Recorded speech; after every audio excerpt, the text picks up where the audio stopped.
जय श्री श्याम बच्चों। इकोनॉमिक्स के पेपर के अंदर क्वेश्चन बहुत ट्रिकी लैंग्वेज से ड्राफ्ट हो सकता है। 3 स्टेटमेंट्स बताने जा रहा हूँ, बड़े ध्यान से सुनना। जिसने सुन ली वो आज का पेपर क्रैक करके आ जाएगा। क्या है, बड़े ध्यान से सुनो। सपोज आपके पास स्टेटमेंट है, in perfect competition market price is decided with the help of market forces. तो ये एक पॉजिटिव स्टेटमेंट है कि भाई परफेक्ट कॉम्पिटिशन मार्केट में प्राइस जो है वो मार्केट फोर्सेस से डिसाइड होता है। हमें इसका आंसर पता है, ट्रू होगा। Suppose statement I, in perfect competition market price is decided without market forces। तो एक नेगेटिव स्टेटमेंट है कि price without market forces decide होता है, और हमें पता है स्टेटमेंट गलत है, हमने फॉल्स बोल दिया। लेकिन कई बार स्टेटमेंट ऐसे लिखी होती है जो सबसे ज्यादा इंपॉर्टेंट है। थर्ड पॉइंट ध्यान से सुनना।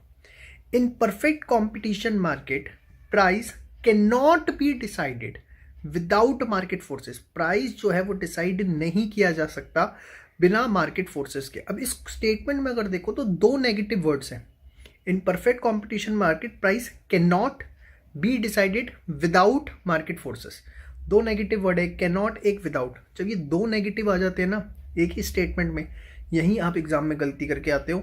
और एग्जाम में कम से कम 10 से 15 क्वेश्चन इस तरह के देखने को मिलते हैं। ध्यान से सुनो। अब इस स्टेटमेंट को आपको पहले पॉजिटिव सेंस में कन्वर्ट करना। और कैसे करना है, जो नेगेटिव वर्ड्स है ना उनके लिए पॉजिटिव यूज कर दो। कैन नॉट इसमें एक नेगेटिव वर्ड है, उसके लिए कैन लियो। विदाउट एक नेगेटिव वर्ड है तो उसके लिए विद लियो। तो क्या हुआ, in perfect competition market price can be decided with market forces. देखो सीधी सी बात है, मैथमेटिक्स का रूल होता है माइनस माइनस प्लस। ये सुनो, अगर उसने स्टेटमेंट में बोला in perfect competition market price can not be decided without market forces, आपको सबसे पहला काम उस स्टेटमेंट में से जो नेगेटिव वर्ड्स हैं, 2 नेगेटिव हैं, उसे सर्कल करा माइनस माइनस प्लस। तो आपको इसको पॉजिटिव स्टेटमेंट में पढ़ना है।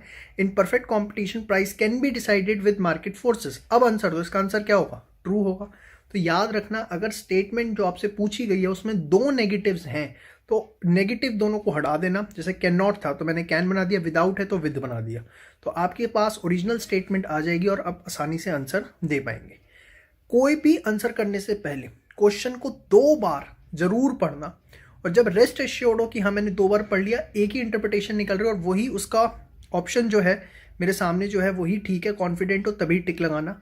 ये बात ध्यान रखना कि आपको चारों ऑप्शन जरूर पढ़ने हैं। And you should convince your self कि आप 3 जो गलत हैं वो गलत क्यों हैं, रादर देन कि जो सही है उस पर टिक करना। ये चीज़ बहुत इंपॉर्टेंट है। नहीं तो होता क्या है, आप कई बार इसमें ट्रैप में फंस जाते हैं। तो चारों ऑप्शन जरूर पढ़ने हैं और अपने आप को इस बात पे जरूर कन्विंस करना है कि बाकी ऑप्शन आपको गलत क्यों लग रहे हैं।